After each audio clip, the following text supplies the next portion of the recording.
So the top strand there is the decoding strand, which is something that we don't have a great deal of expertise in as high school trained teachers. But the middle strand, which looks at how people, language comprehension area, first of all, there's the background knowledge, which we expect, that people need background knowledge to be able to access text. So we expect that to come from their teachers. But then things like vocabulary in the subject area is something that we can support teachers with and work with. Knowledge of text structure is something that we found that we can work with teachers on to support their students, and knowledge of comprehension strategies is something that we can work with teachers on as well to support their students. Now, I think that, look, I'll just go through the strategies that we've used first. So the ones that we've looked at are when we're working with teachers and collaborating with teachers on this, first of all, ensuring that students can activate their background knowledge before they go into their reading of text, building their exposure to the disciplinary specific vocabulary,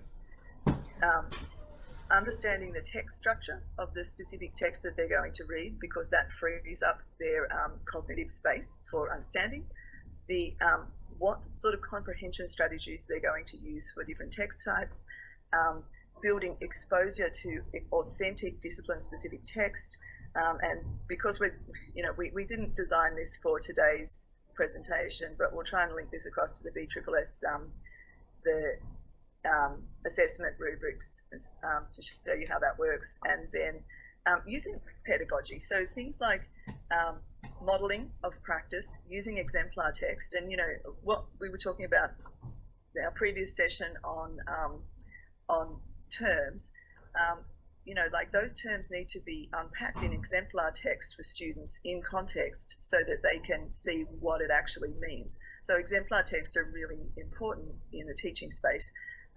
We've also used using discussion as a really powerful pedagogy tool, and then providing the support and the space for teachers when they're going into teaching students how to read for their assessment tasks.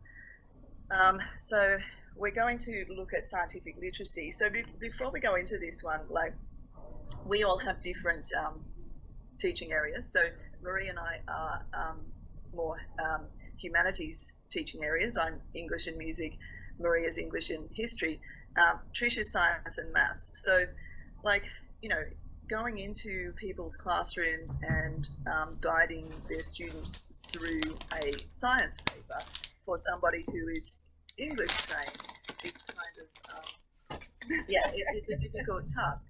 But what we're doing in this field, in this sphere, is not being the subject expert. We're being the literacy expert, the reading expert.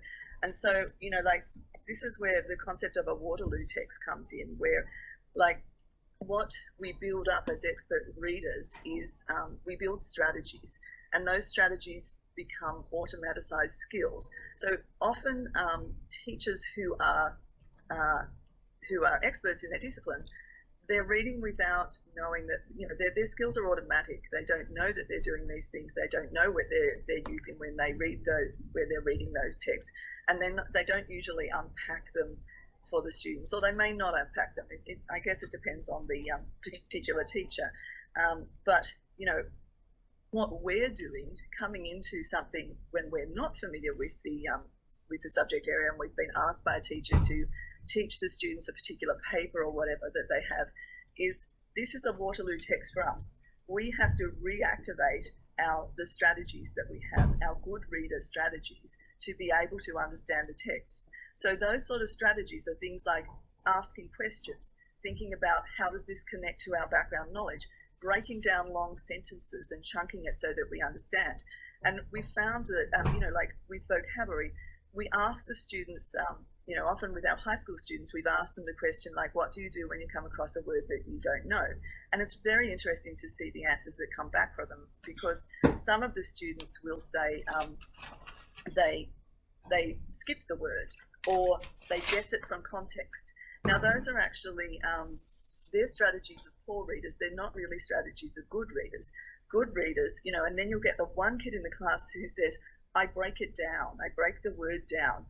So looking at the morphology of the word, that's a strategy of a good reader. Or, they know word origin, the etymology, so that's a strategy of a good reader. So it's kind of interesting to look at. And then there's the logical kid in the class who says they look it up, which is another strategy of a good reader. So it's kind of interesting to do that sort of survey and see, like, how many of your kids are using strategies of good readers.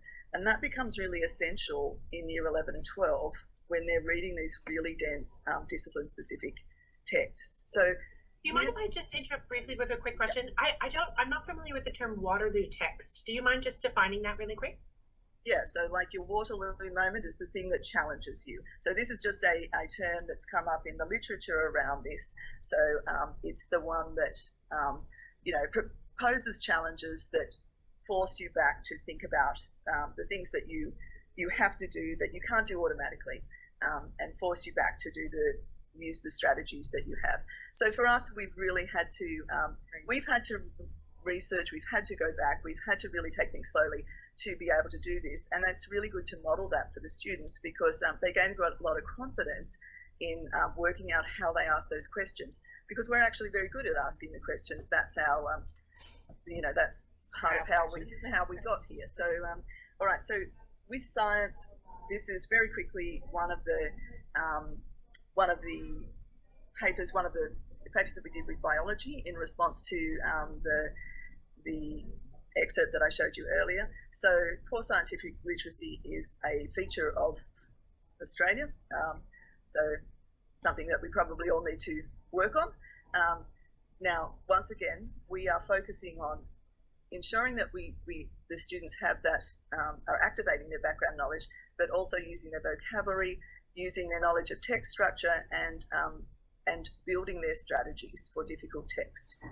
But our process has been in, first of all, mapping the background. So using semantic mapping, which is a really, or a concept map, which is a really powerful tool in building students and making sure that they have the background knowledge, and particularly when their teacher is there, they can see the gaps in the student's background knowledge, so it's kind of useful for the teacher, and linking it across to their curriculum and ensuring that they've got a schema behind the concepts, so that they've built all those background words that relate to the concept, so that when they see the word, they're bringing in their background knowledge, and then the reading for meaning. So ensuring that they have a purpose, highlighting, annotating, note-taking, summarising, all of these things are important strategies that we need to explicitly teach the students. We use dialogue, and we look at, in the end, we're hoping for improved literacy outcomes. So with our year 11, with the teacher who brought that first example to us, we decided to use a paper that we'd sourced with her to revise for an end of year exam, and we wanted to connect all their background and be able to read within the exam itself. Yes, so reading in the exam and then responding to the what they need to do in the exam. So we did connect this for the purposes of the conference to ACARA to Year 10, and we brought it down to because they missed so much school as well because of COVID, they actually missed out on important strategies for reading. So the idea was that Year 10, they're still at that Year 10 level, and make sure that they're upskilled. Yeah, but you can see there in the literacy one, the interpret and evaluate information within and between text. So that's like drawing inferences and bringing in their background knowledge, and then using discussion and informal debates, which is your good pedagogy. But in the BSSS literacy for biology, you're looking at gather, interpret, synthesize, and critically analyze information. That's something that really needs to be explicitly taught to students. They're not going to naturally do that. Different genres within and between texts. So that's the students asking questions, of being able to ask those questions and draw those inferences, having evidence-based arguments, and looking at features of the text, communicating in the correct language, and so on, which was what our student wasn't doing at the beginning there. then if you look at the Year 11 biology, the rubric, it looks at demonstrating scientific literacy. So we've got to unpack what is scientific literacy to be able to actually address that on the rubric, and using appropriate evidence and accurate referencing. So they're all things that are important for us to work with. All right, so with the vocabulary, when you look at in science text, things like polysemy are common. These are things that students are going to struggle with.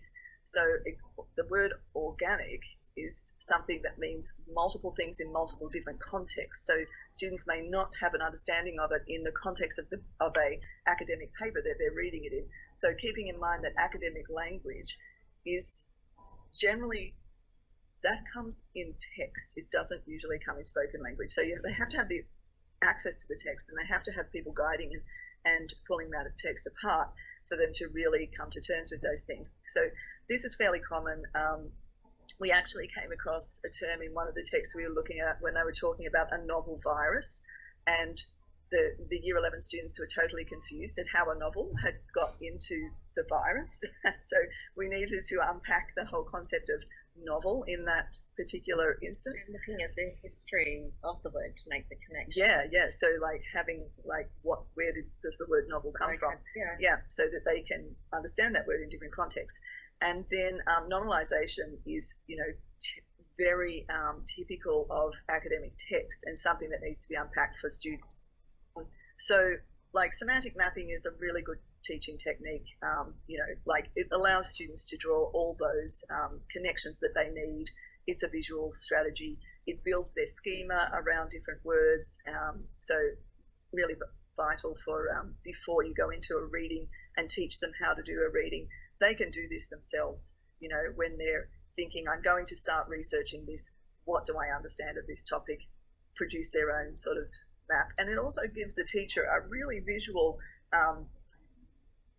sort of representation of what the students do and don't understand from their own teaching. So that's some examples we have of a semantic map from the Year 11s.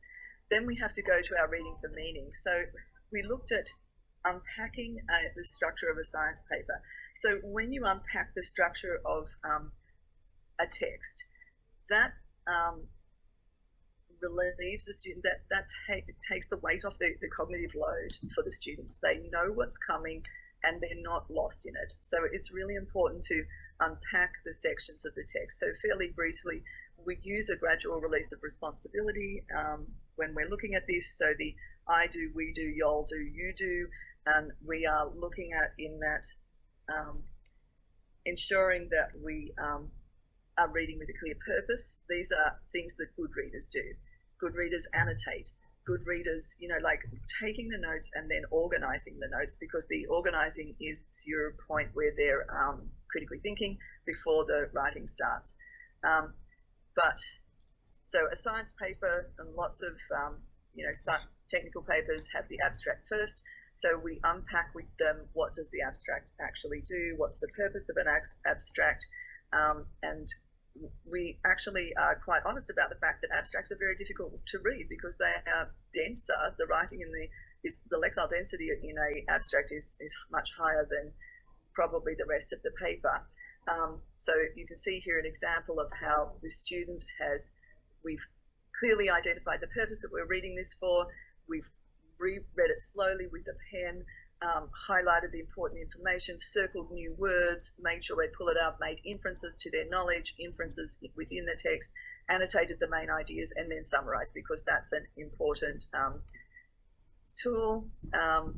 Then when we came to reading the introduction, we understand what an introduction is for. We did skimming and scanning practice, but we kind of did this by, because these things are long, and we're trying to teach students that when they're researching, they don't have to read every word of a science, a science journal, but they need to get the basic idea. So in this one, we actually got them to read the first and the last sentence, because we're looking at what's the structure of a sentence and how does that work, and where are you going to get the main information.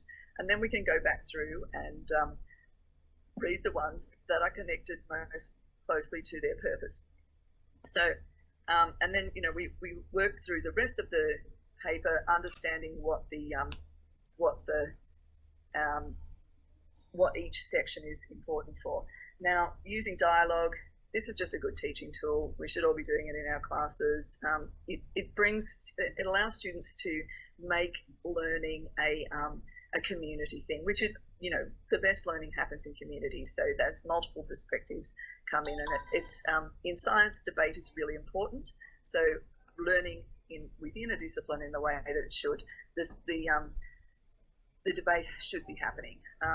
Now, so that's getting individual schemas, it's developing that even further, and it's bringing in their critical thinking, their scientific writing. And so the outcomes of our, one with the biology students in year 11 was that we really increased their confidence in being able to approach these. And so therefore they actually used scientific papers in their research report, which was the outcome that we wanted to see. We wanted them to see them pulling the information from that and using proper evidence to actually approach this. And we actually saw that when psychology came in to find, just to be taught how to find information, that the students that were taught in biology printed them off and started reading with a pen. So that was just confirmation to us that it was working. Yeah, it crossed the curriculums, and they did it with confidence. All right, so Marie is going to talk through history. Yes. Yeah. Okay. So as a historian, and this was what Bronwyn was referring to, the Waterloo text, Yeah. and that I read it automatically, but I'm not actually understanding that process that I'm going through or recognizing it because I'm so experienced at it. So I actually went back and researched how an historian reads. And then all of a sudden you start to recognize how you're reading, how you're approaching things. And Bronwyn and I were talking before, and it was I read English, even as an English teacher, as an historian. So it was really interesting to see those differences and highlight the necessary for disciplinary literacy again. So I read about how a historian reads. I'm just going to go back for 2 seconds because this is from BSSS, and I'll just cover these and then go into what our approach was and thinking behind it, which is what we do with the gradual release of responsibility. Literacy, so we were looking at history, and we pulled out these, which was to interpret and extrapolate meaning. They can't extrapolate or interpret if they don't know how to read it and read across multiple texts. And they don't know how to identify what proper evidence is if they're not seeing the academic text and how historians are using it. So it's that exposure to text. Obviously, analyse and evaluate, looking for authority, reliability, relevance and accuracy, but also selecting, and I'm going back to that text structure, how they're being exposed to what that text structure and the different levels, which we're going through later, of how we progress in our reading. So that's within the rubric and where it's relevant, and we want to make sure our students can achieve to the highest standards with the way we do this. And that's our modified. So that's from BSSS. Now, this is part of my research, and I actually found this in a book from 1985. And something that we found is that when we were young, it's scary to say that, when we were young, we didn't have access to the internet, and that the reading, which is anecdotal and could come from anywhere. I'm being distracted, sorry.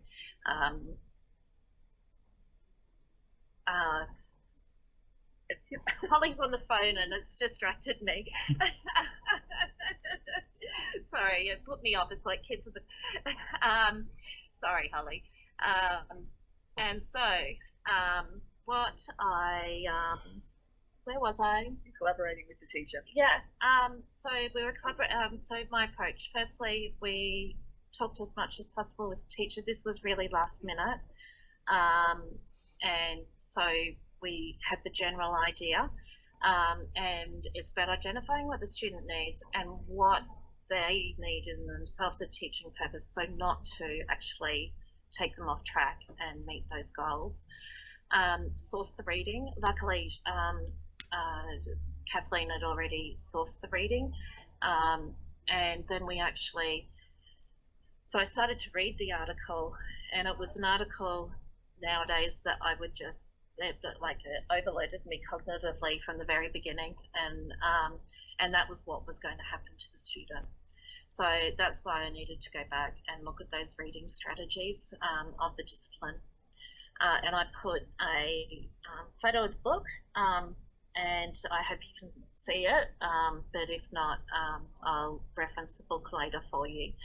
So I read up on these strategies from various places, and I was connecting it to my own background knowledge, and then I practiced the strategy with the actual reading, and then checked in with the teacher to make sure that we were still meeting those needs and purposes. So the Australian reading is very different from a maths and a science. And maths actually looks for mistakes all the way through, and so they do really, really close readings, which I found that interesting. Whereas an historian, they're reading to corroborate, so they're looking for the accuracy of the evidence and how, but also particularly mistakes and how they disagree with the paper, so the plausibility of the paper and comparing a new text to another.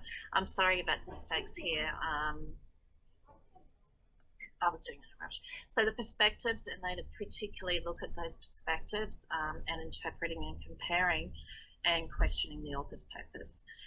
So they're actually looking at how people disagree. Yeah, I just might connect that to, you know, the whole thing about, you know, when we have things like analyze and whatever in our in the rubric, in the task, if students don't understand them, this is what we were finding, was that our history students were presenting really descriptive essays. That comes back to their point of reading. If they're reading for fact finding rather than reading for the sorts of things that Marie is talking about, if they're not taught to read like an historian and, you know, corroborate evidence and everything, then they are going to give descriptive evidence, the descriptive essays, regardless of whether you've unpacked the word analysis or not. They haven't understood what analysis looks like in that subject area. So when they're reading the text, they need to be understanding that text, they need to be analysing as they go. They need to be understanding how they read like an historian and corroborate the ideas and look for those sorts of ideas. And we found that has helped take away those really baseline descriptive fact recall kind of essays and move them towards a more logical and analytical approach. Yeah. And this article, which Bronwyn has reminded me of, is that it was an analytical exposition. So we were introducing that text type because part of the BSSS is actually that they're able to write but recognise different sorts of texts and their purposes. Now, this is my annotations here, and I actually communicated to the students that it gave me cognitive overload, but it's really necessary to read to identify our purpose. So I'm modelling my thinking and my approach out loud with that gradual release of responsibility. We started to model straight away the reading of the abstract. So that was actually how before we even started, making sure that it set the purpose of the task. And we did that actually through looking at the title and identifying those keywords straight away. But the problem is not the problem. Like science, you have to look for the history definition of words to make sure that you don't understand, to make sure that it's being used in that historical context. And so we did that. We got our mobile phones out beside us so we could look up words and look at it in that history context. We started posing questions of what our needs were before even going into reading the article after looking at the title. And then we read the abstract closely and we demonstrated those strategies. I need to look at the other screen. Identifying if it matches our needs, and it was matching our needs, but we had to work out how we could use it because it was a little bit, it wasn't quite on topic for the task, but it informed the task, so we discussed that. And then after reading the abstract, what further questions do you have? So we actually got out paper then. We started to write it down, our key definitions, rather than annotating it on the paper, because we realised we were going to be annotating definitions rather than thoughts and ideas. And we started writing our purpose there, our questions, and our vocab definitions, so that we could easily reference back while we were reading. Sorry, I'm nearly done. And then, because we were running out of time, we can't cover everything, I actually taught them how to skim read so that we could plan for the paper. So we always say skim reading, but they don't necessarily know what that means. And that's going back to that vocabulary of the topic and of the causes and consequences, so the concepts for history, and skim reading for that. And then we ran out of time for extraction, but they bring them in to do their further research, so we make sure that they're extracting the information properly, but also practicing within that gradual release of responsibility at whatever stage that they're up to there.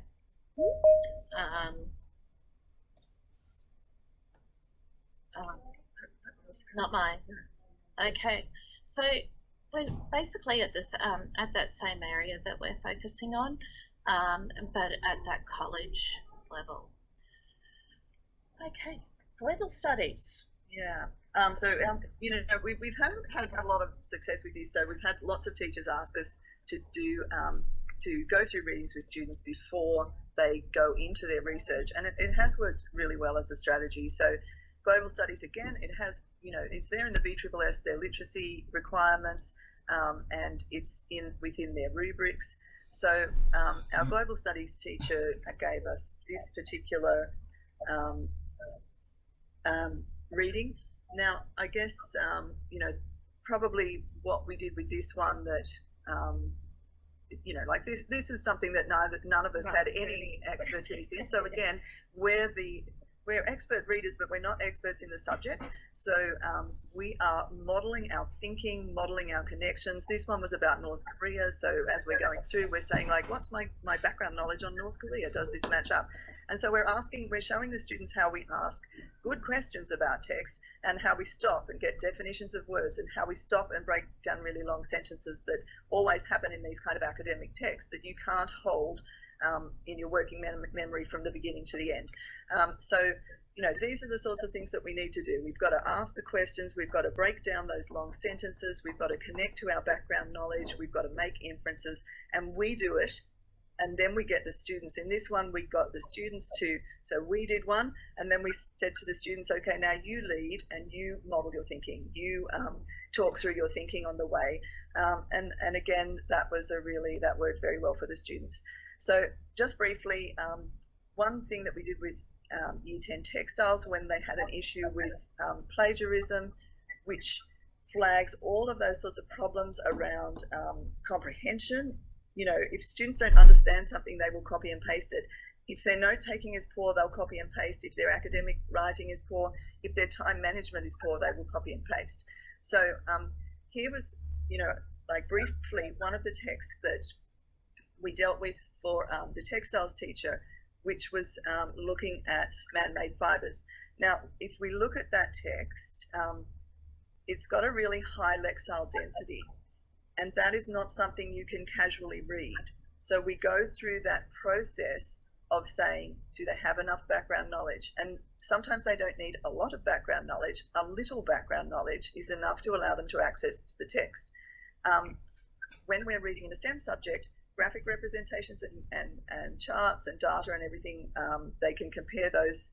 They need those as comparisons, so we provided that as well. And then we unpack that really difficult vocabulary, but it's giving them the strategies to unpack the vocabulary, so student-friendly definitions, etymology, morphology.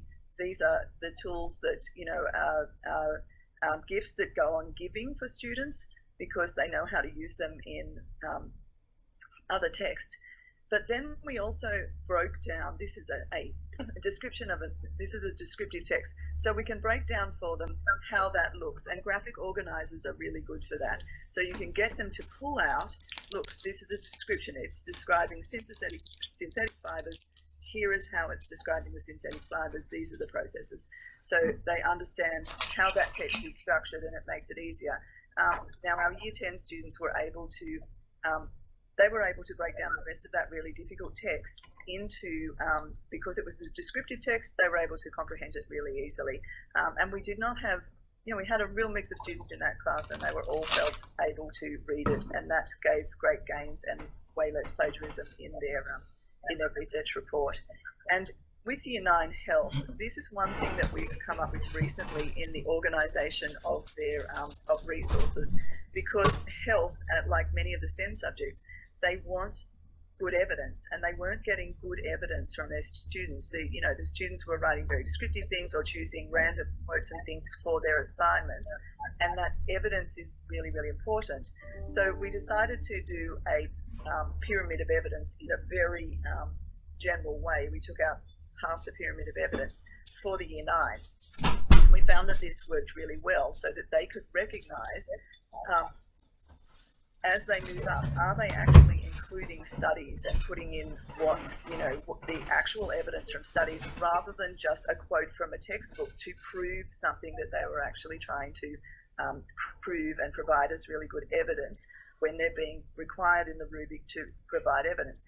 And we arranged our resources like that for Year 9 in a Padlet, so that they could pull out and make sure that they had their level, like if they were looking at level 1, there's lots of opinions out there in the health domain.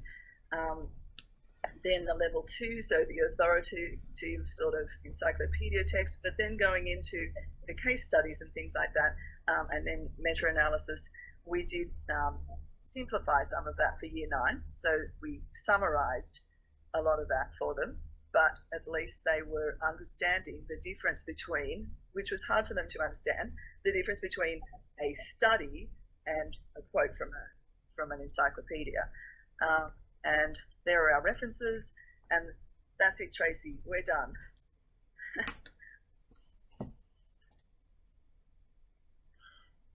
Thanks. It's good. Yes, thank you very much. I'm just taking copious notes for drawing this together with assessment design. And you mentioned, pardon me, you mentioned rubrics, and you mentioned the BSSS. So my question, and I don't know if this is for you or to the team, is how explicit or do the students understand the rubrics, the BSSS rubrics, and understand what is expected of them? And is that something that we can have a look at as a team at that point of assessment design and moderating?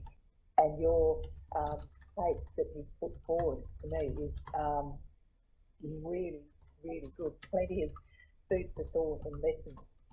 Anyone got questions or comments they'd like to make? There's lots of thank yous in the chat. Jump in, unmute yourself and jump in, please.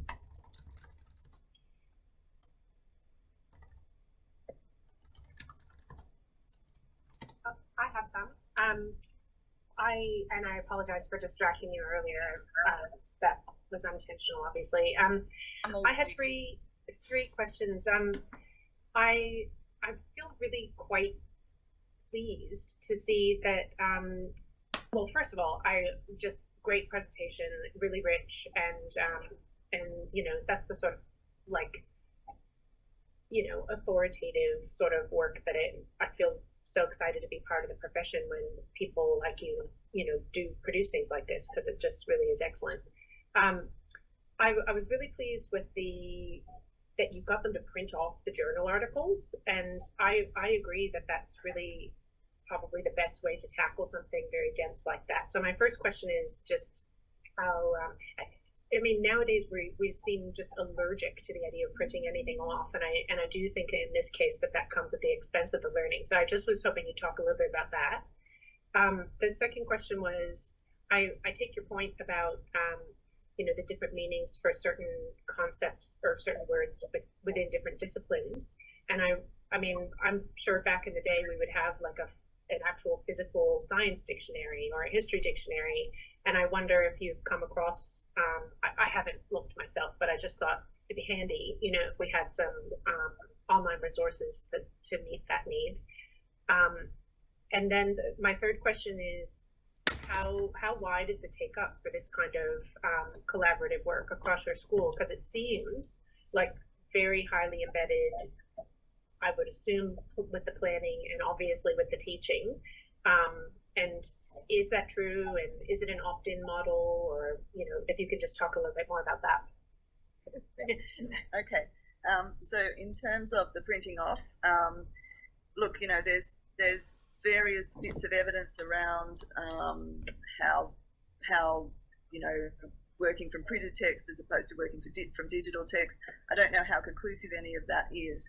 I think that, in our context, we find that the print text is just much easier for us to deal with the students. We don't have the distraction of the screens.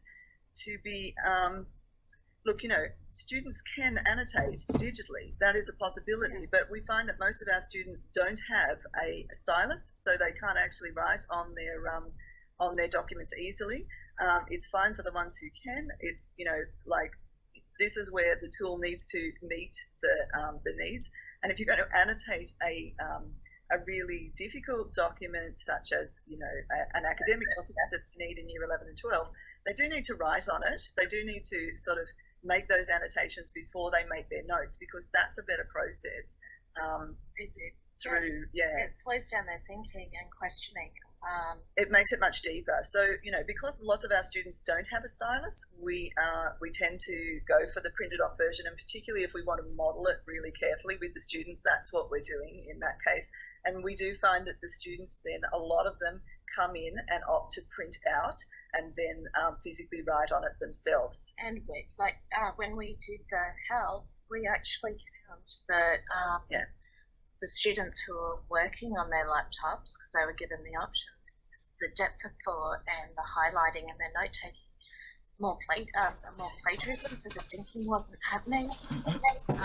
And as soon as we got them off the laptop, it was a completely different experience and for them. And we had how many year 9s? About 5 classes. Yeah. And I would say every single child felt like was engaged, and you could see the confidence that they had and that they were really thinking about what they were doing. And even in other classes, it was translating through too. And if I asked them, what level are you reading in? If we asked them, what level are you reading in another class? They actually went level 1. Yeah. I said, okay, so what do we go next? And they knew what it looked like. Yeah. So, that one just really depends on context and how you feel as a teacher. It's nice to get the barriers away between, we often sit them quite close to us. We all have our pen there, we all have highlighter, we all have text in front of us, and we do it together. So it's a real group effort. It's that group learning environment. We ask the questions together, and it's harder to do that on the screen, but I think that's a personal preference. eventually students are probably going to move towards doing them on screen, but I think that definitely is personal preference.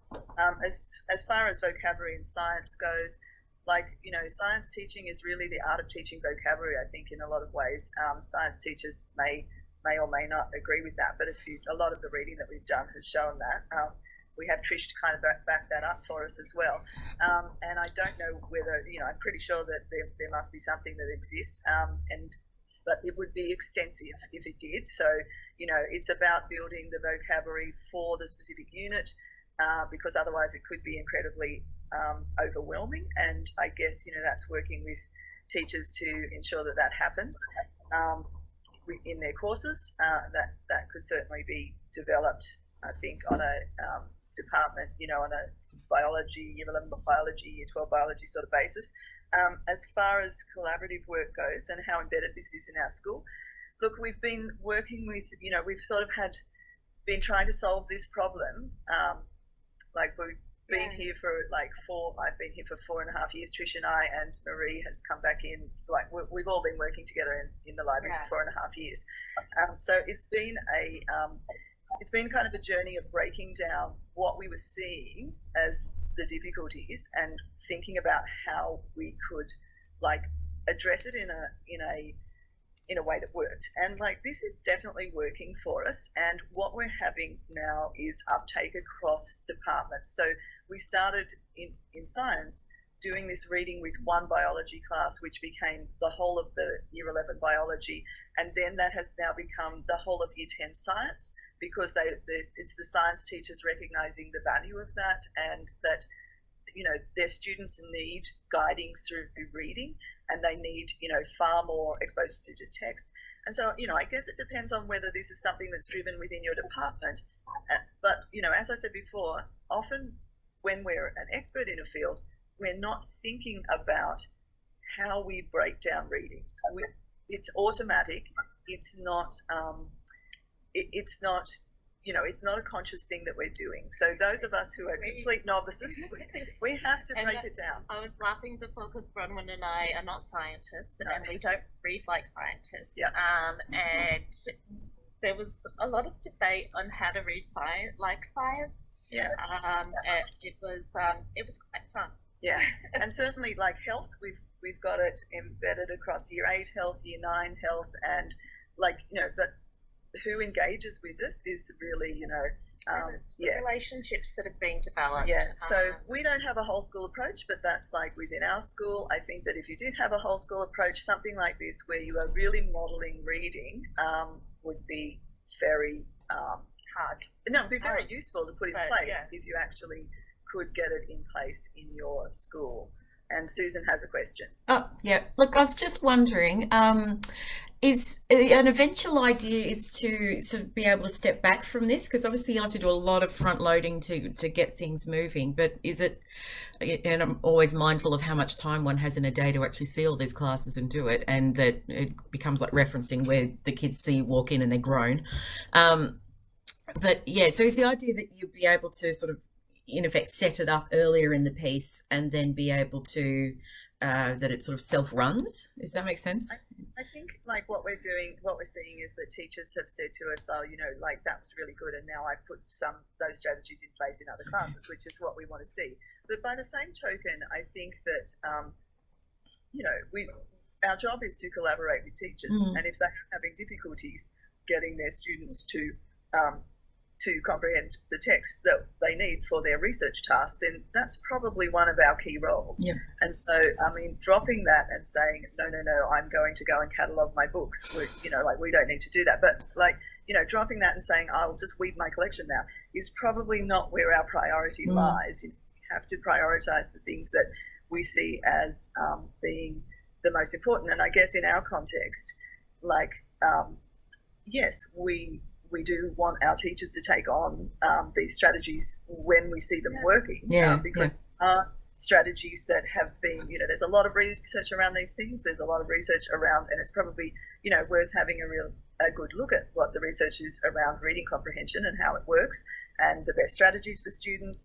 But, if that's a priority. We need to be active in there with our with the classes, and otherwise they start to see us as not being, and like this is a trap that we have definitely here, as being seen as not being particularly useful. So when we are useful, it's like, yippee, go us, we actually have we have an in.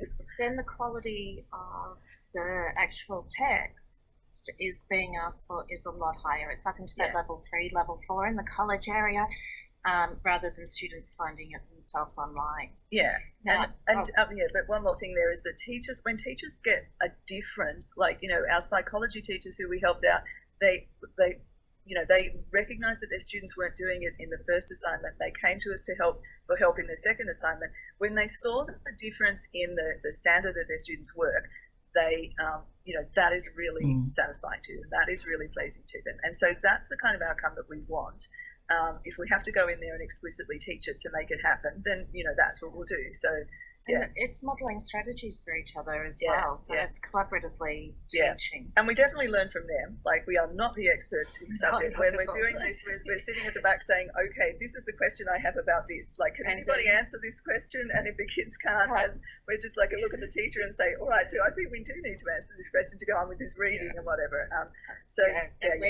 We turn around often, and it also makes sure that, it doesn't make sure, we don't want to do that, but we're engaging the teacher and collaborating with them within the teaching process. So it's not just us passing on our knowledge, it's actually everyone negotiating, including the students. And it's probably at those step up levels, because there's a step up between year 10 and year 11. And so a step up in that reading level, and like students need help with that step up, and we, somebody has to help them. That we, teachers are very content focused, but if nobody helps them with that step up in the reading, it's very hard for them, I feel, to be particularly successful, particularly in the BSSS student system, where so much research is required in a lot of subjects. I mean, Marie and I both have children who are, my youngest finished last year at Narrabundah, and Marie's going through the last semester of Year 12 at Dixon, and so we really are highly aware of the amount of reading and the amount of academic reading that's required,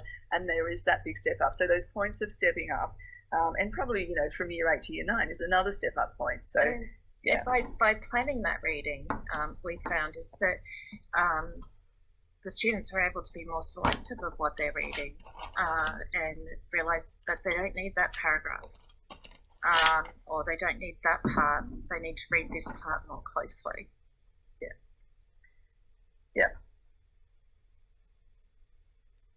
It's recess time. Yeah. Ladies, you were very, I wanted to say once again, thank you very much.